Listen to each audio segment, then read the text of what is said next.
Thank you. So I am an American, and when I woke up this morning, I thought, how do I start this talk in light of what's happened in my country? A country I apparently don't understand all that well.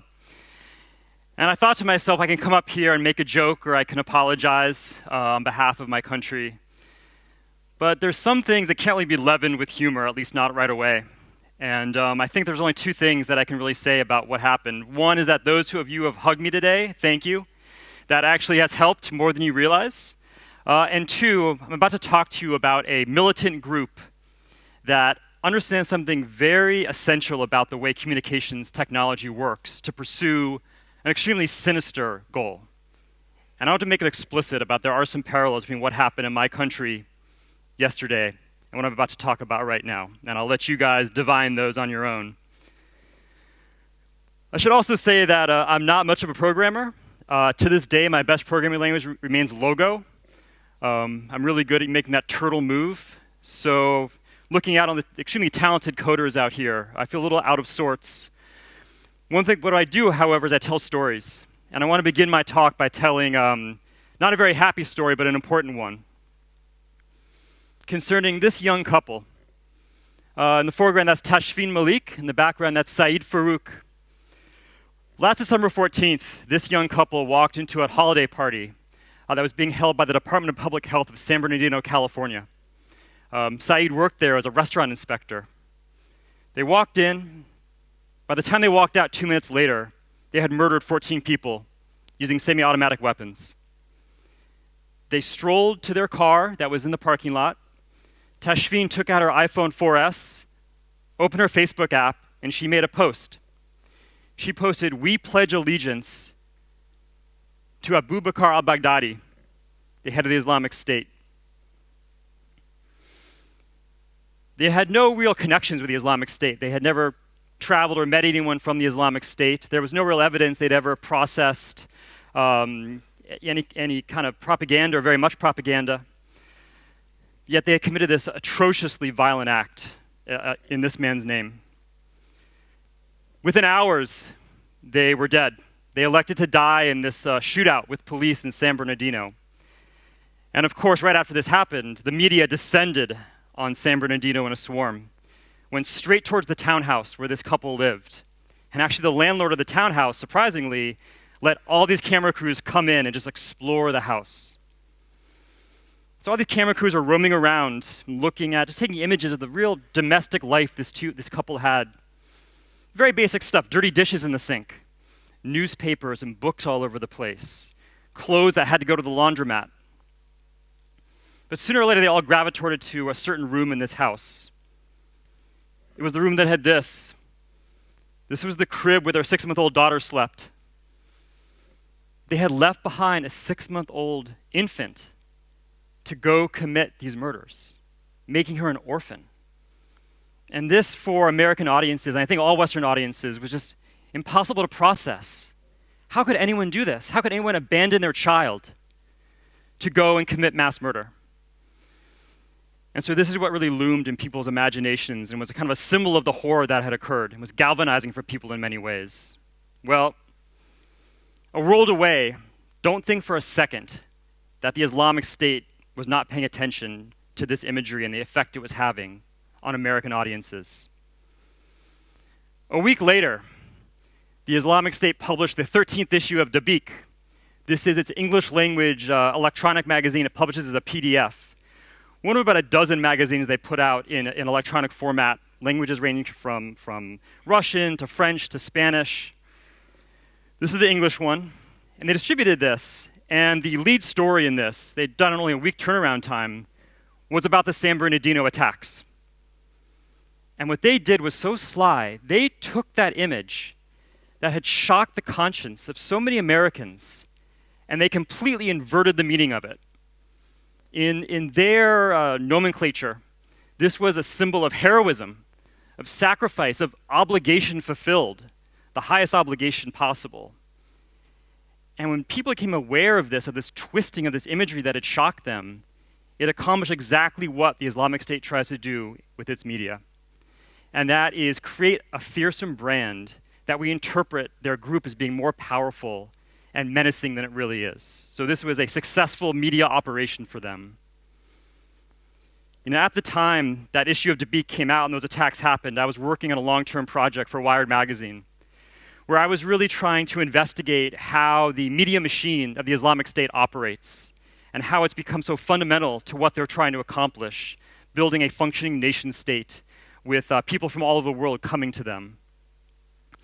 And what I really realized by studying how that crib imagery had been flipped and inverted and used by the Islamic State to further its ends, I realized that what the Islamic State has done is studied very carefully our communications, our technology, the way our media works, in very minute, fine-grained detail.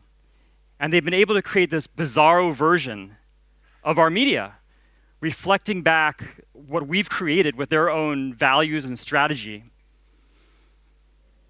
And I think that it's very difficult sometimes for us to step back from this group and basically say, hey, let's examine them with a cold, logical eye.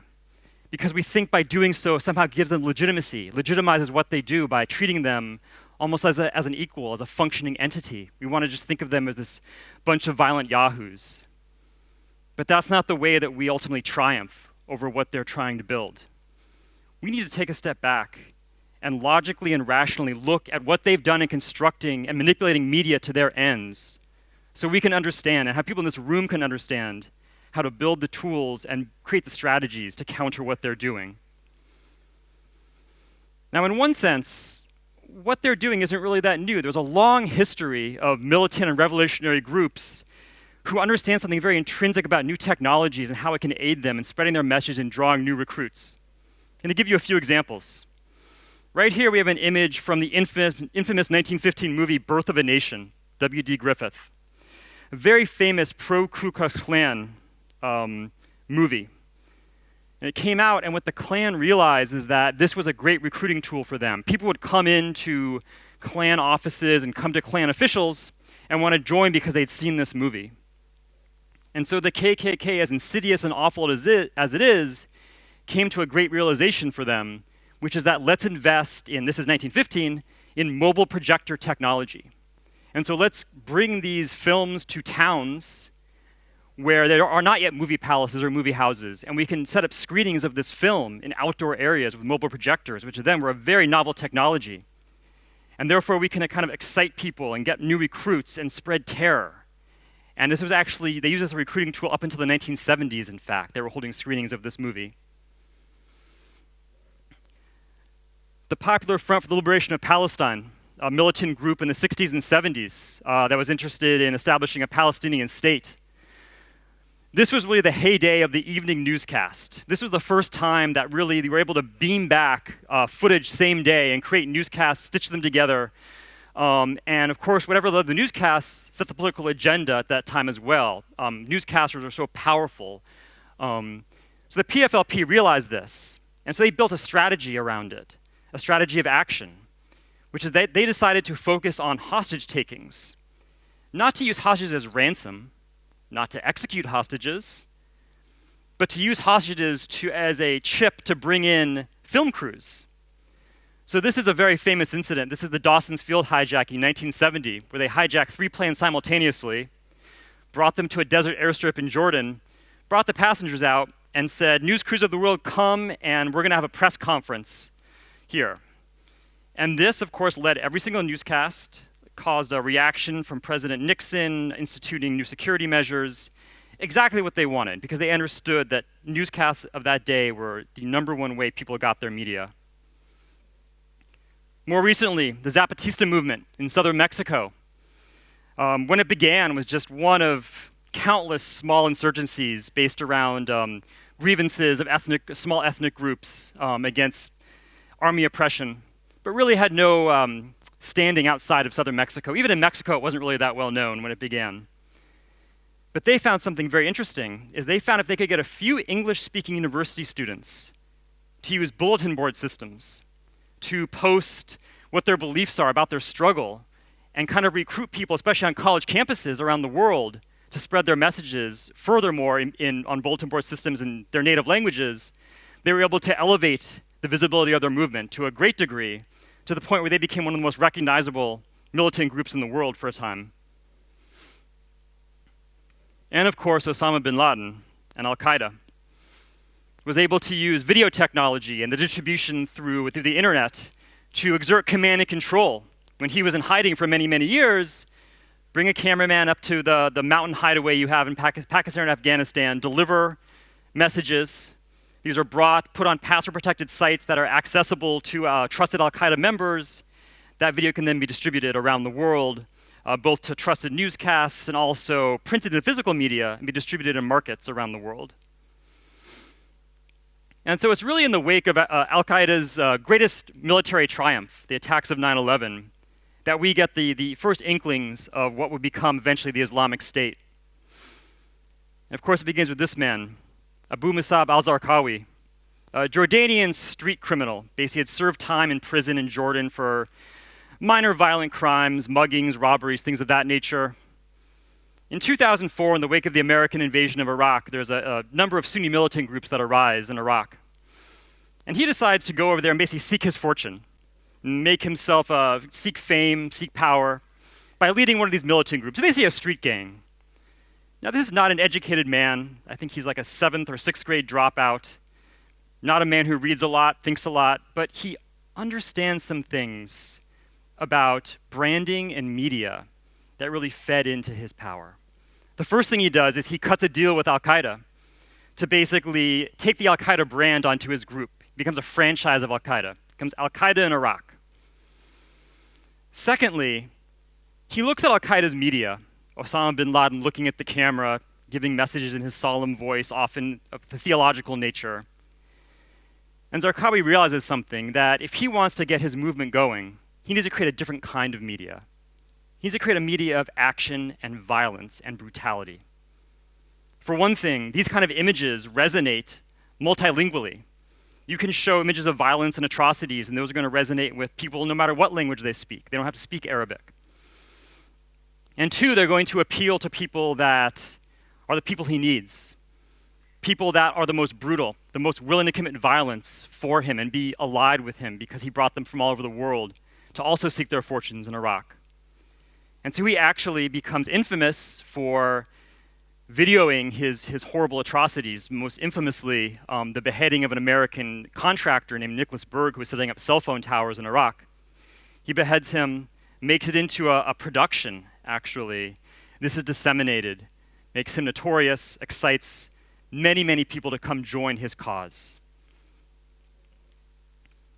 At the exact same time Zarqawi is rising in power in Iraq with Al-Qaeda in Iraq, you have a jihadist intellectual who wrote under the pseudonym Abu Bakr Naji, and he writes a book called The Management of Savagery.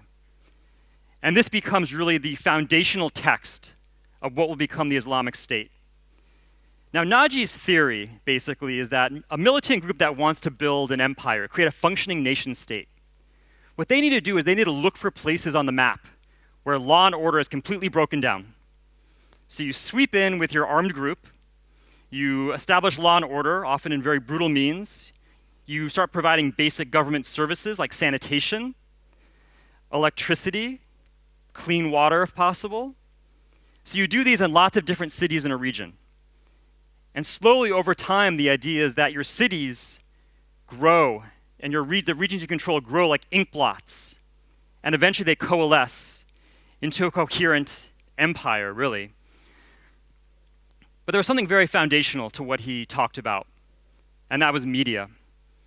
He talked about the fact the West had created what his term was the deceptive media halo. He said the West isn't really that powerful.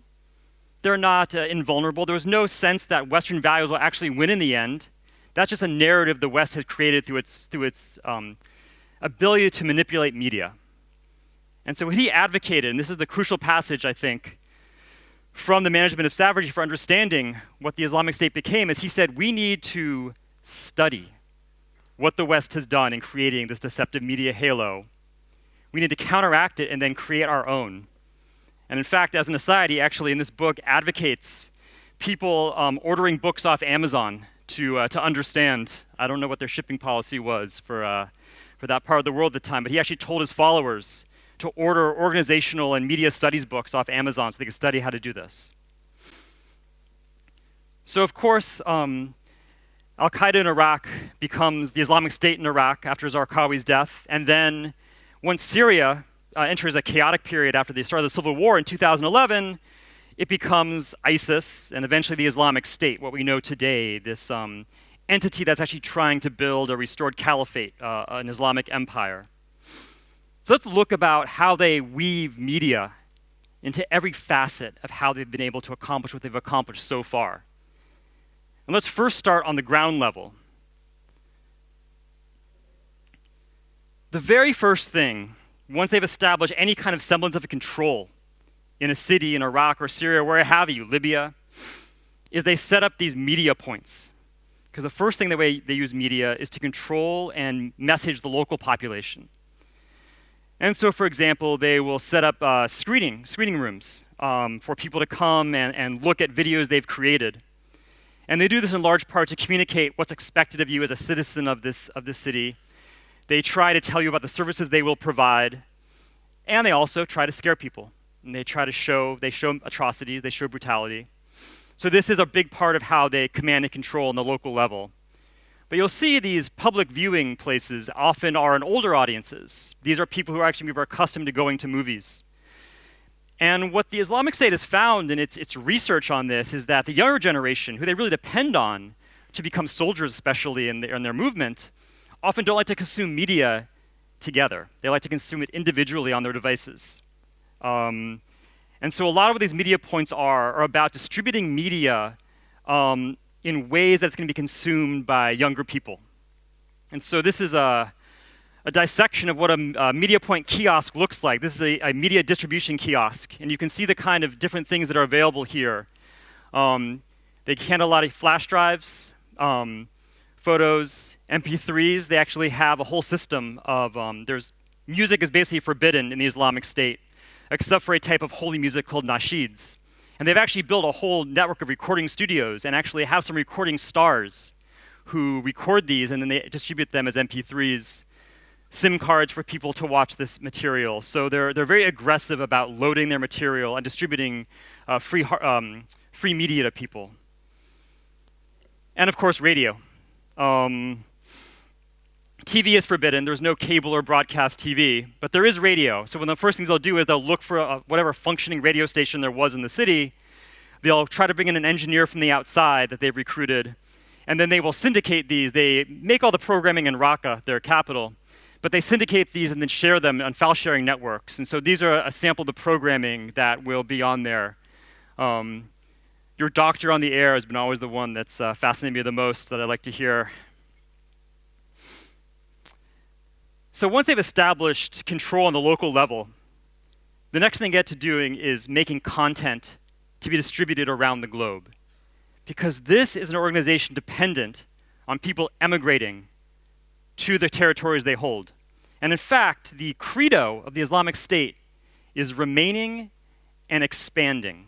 That is so critical to their identity and their conception of themselves that they don't want to just be a functioning nation state, they want to expand continuously. And to do that, they need immigration. And the way they attract immigration is through media and propaganda. So this shows the network of media offices throughout the Islamic State. It's funny, they are basically totalitarian in nature, and yet they embrace decentralization when it comes to media production.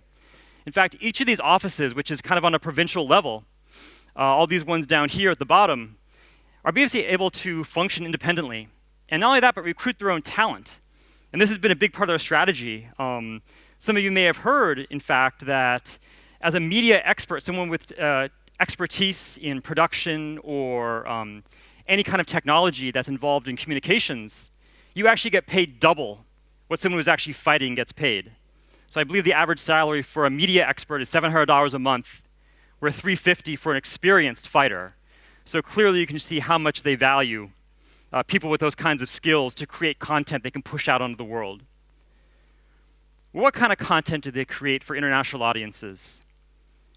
Well, certainly you all know about them following the Zarqawi model of atrocities, filming and making productions around atrocities, and they're horrific. I spent months researching this, watched hundreds of videos, and I would sit there in my office in New York, and I got really adept at using the fast forward button to go past the parts when I knew there was going to be something horrific, and sometimes I couldn't do it in time. And I saw things that were the fuel of literal nightmares I've had. But those represent only a small percentage of what they produce. What do they produce? Well, here's one kind of narrative they produce, the utopian narrative. These are very popular. This still comes from a video called "You Will Give Him a Good Life." This talks about bringing your children to the Islamic State. This is very critical to them. They want you to bring your entire family, your wife and your children, and they try to portray how your children will be happy, how you'll have abundant food. This video ends with them having a barbecue on the beach after they've gotten all these vegetables and caught fish.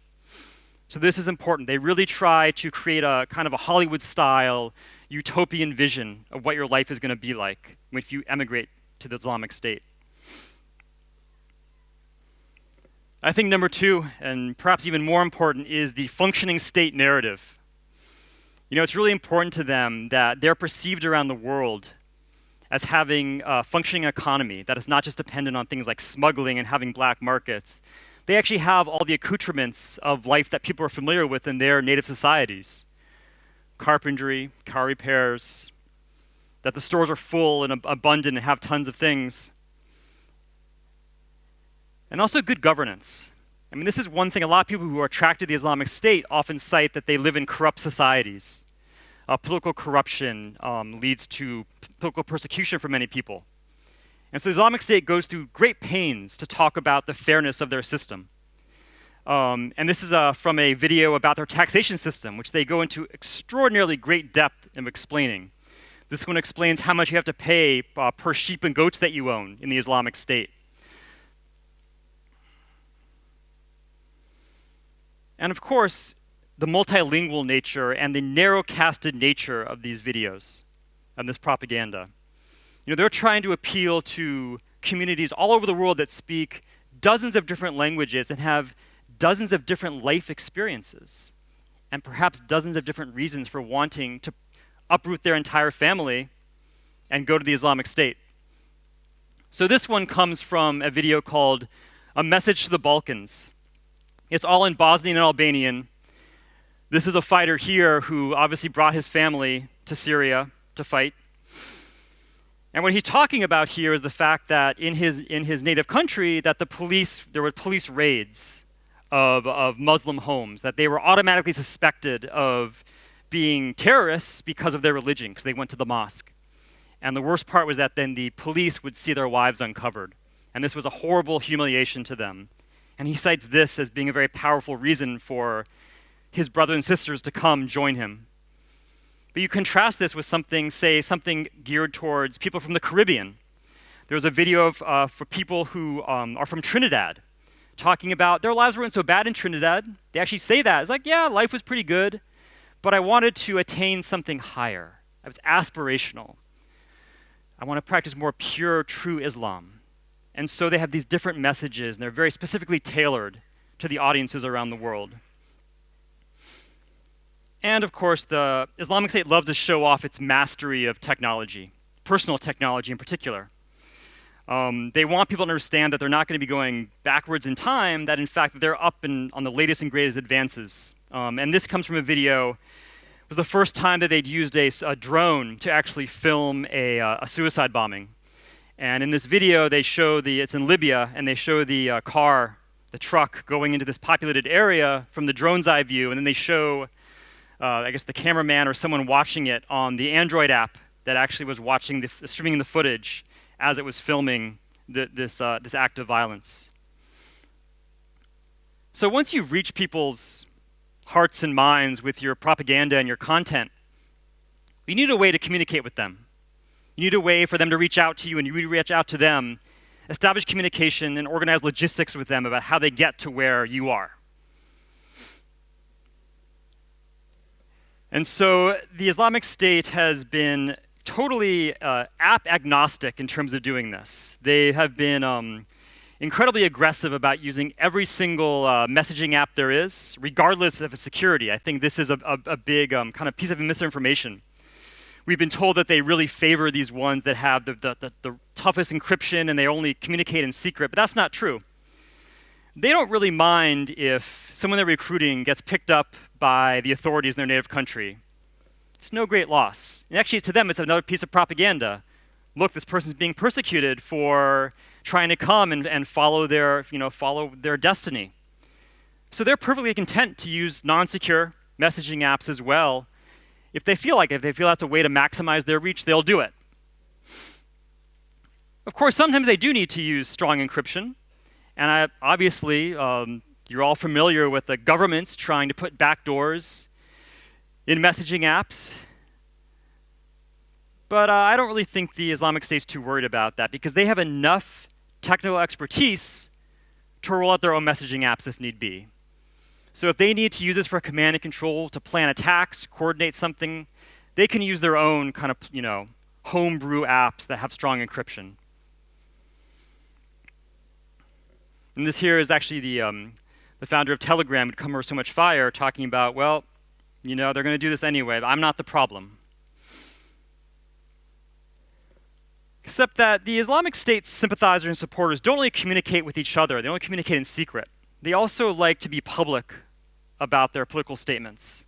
And there's a strategic reason for this. They're actually encouraged to do this by media offices that reside in Syria and Iraq. They do this because we as users of Twitter and Facebook, and these are so integral to our daily lives, if we see people that we're afraid of using them as well, it makes us more afraid. And it all of a sudden makes their power seem out of proportion to what they really have. It was like, oh no, the thing that I used to talk about the great meal I had at a restaurant, someone who wants to kill me and my family is now using it. So it amplifies the fear by them using these networks, social media networks, that have become so integral to our daily lives. This is actually, I just want to walk you through with, when I was researching, actually this man, I was posting some of my research on Twitter. It's something I do, and I'm kind of in the process. I'll just put out little tidbits. And this guy tracked me down and started tweeting back at me and criticizing me. And I just started archiving his tweets. I learned a lot about what the concerns are for Islamic State sympathizers through his tweets. He said he's from Greece. I think he's actually from Canada. I did a little forensics. But so one thing they do is they talk about that the West is no place for true Muslims. That basically we secretly hate them all, and any words we say about embracing them is false, and that we'll persecute them at the first chance we get. This is what I was talking about before. If there are arrests, if people are picked up, they frame it as persecution, as religious persecution. So it's actually a net victory for them. They're able to turn that around on us. Certainly, talking about the violence committed against them, they're very much into using our military actions against them and reflecting it back at us and talking about the human toll of all these violent actions that we use aggressively. And some of it just weird crackpot conspiracy stuff, hoping Lyme disease will wipe out the US. So they have some moderate sense of humor, I guess. It's a very dry sense of humor. And so what's the net effect of this? And I will say this next slide, when I was looking at this morning, it really resonated with me. The net effect of this is that people are afraid. That the Islamic State strategy has been successful in that they've used communications technology and their close analysis of the way we communicate with one another and consume media to do exactly what they've wanted to accomplish all along, and that is inflate their brand, create this fearsome brand that is out of proportion in how much we fear it to their true power. But this is what they want. They want us to fear them, and they want us to then turn on one another. They actually have a phrase for this. It comes from Naji's study of what happened in Russia after the invasion of Afghanistan. He's called it cultural annihilation. He's that if you make people turn on each other in the West, they'll destroy themselves. They'll destroy their own political systems. There's another way this inflation of the brand works, and that's to inspire action with very low investment from Central Islamic State Command. Now, they've created this fearsome brand, and there's people in a vast country like the US, particularly 350 million people. You just get a few people who are desperate and deluded and have personal problems, are not getting the care that they need, feel abandoned, and they see this brand that's feared, that's respected, that has power, and they latch onto it. And they become willing to commit acts of violence on its behalf.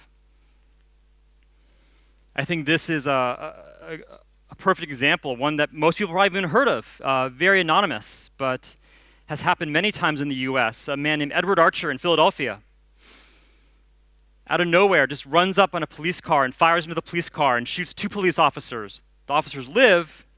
He's arrested, and he claims he did it for ISIS. Well, it turns out that he actually had a forgery case coming up. He was going to go to prison for a while, it looked like. He had some past offenses. He was in desperate straits. He was looking for some kind of meaning or some kind of power to latch into, to right his wayward life. And he saw this was something that would give him power, even temporarily. And there's a historical precedent for this, and it's something I actually wrote a book about that came out in 2013. I wrote a book about the skyjacking epidemic of the late 60s and early 1970s.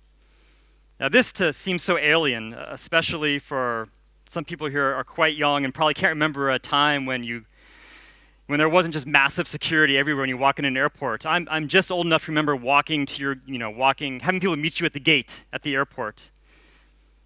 Back in the day, there was no security. Before 1973 in the US, you could literally walk from your car up the steps to the top, to the door of the plane, and no one would check your ticket or your ID or anything. And we got secure in the first place because of this rash of hijackings. 159 hijackings in the US between 1961 and 1972.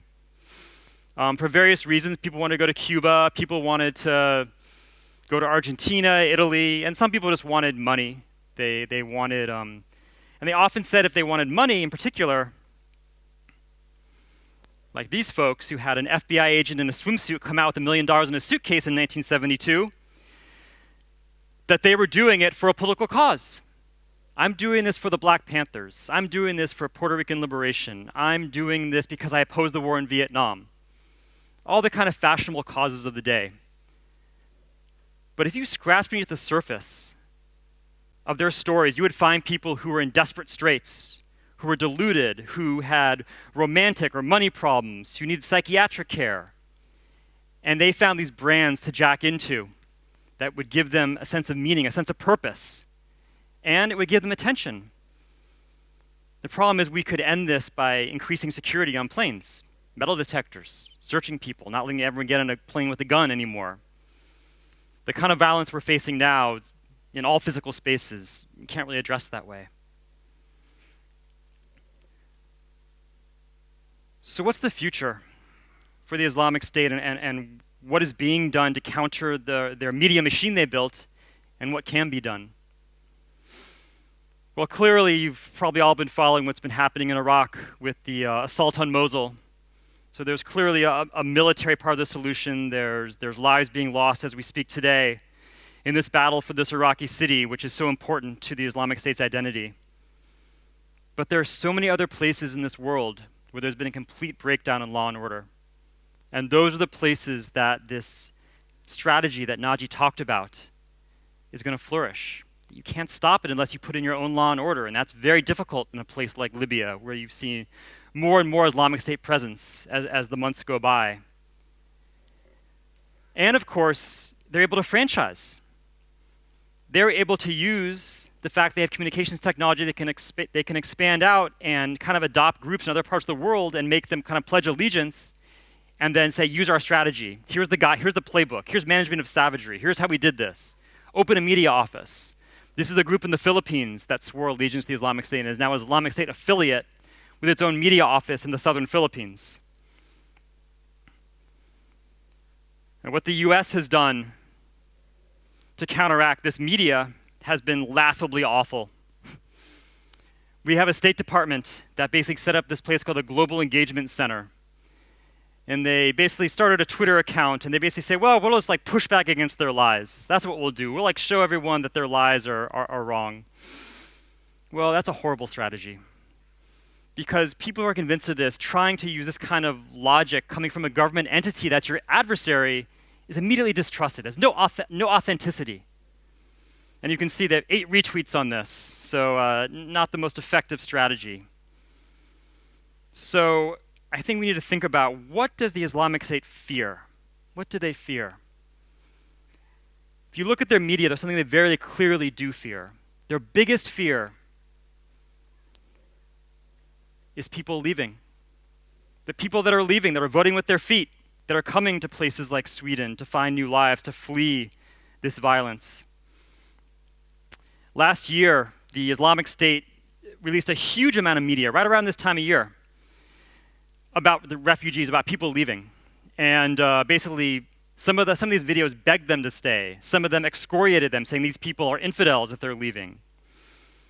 But they clearly fear this. And you see in the Paris attacks from last December, what do? They put a fake Syrian passport on one of the attackers because they wanted our conversation to be about how refugees are a security threat, not an opportunity for us to undermine this remaining and expanding narrative that's so integral to the Islamic State's identity. And this is perhaps the saddest part, is that the election of Donald Trump proves that we fell for that we let them control that conversation. And the repercussions of that are going to last for a very, very long time. But there's opportunity here. These people who are coming, who are voting to leave the Islamic State, are incredibly savvy users of technology. I know you've all seen these images. The second they get on terra firma, they use their phones to contact loved ones. They use all sorts of apps to guide them on the way, to communicate with each other, to find out how we route around security and police. They're incredibly connected. What we need to do is we need to have them telling their stories.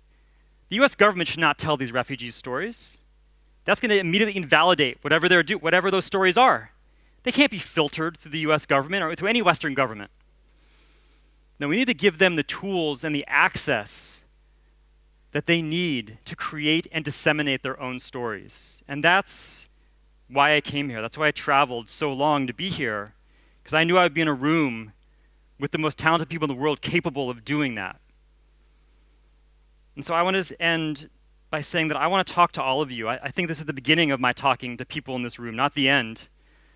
I want to hear from everyone here about how they can use their incredible talents with programming and code to build the tools necessary to let these stories flourish. So that's the challenge I'm going to leave you with. And I just thank you so much for your time, and more hugs are welcome if you want to offer them. Thank you.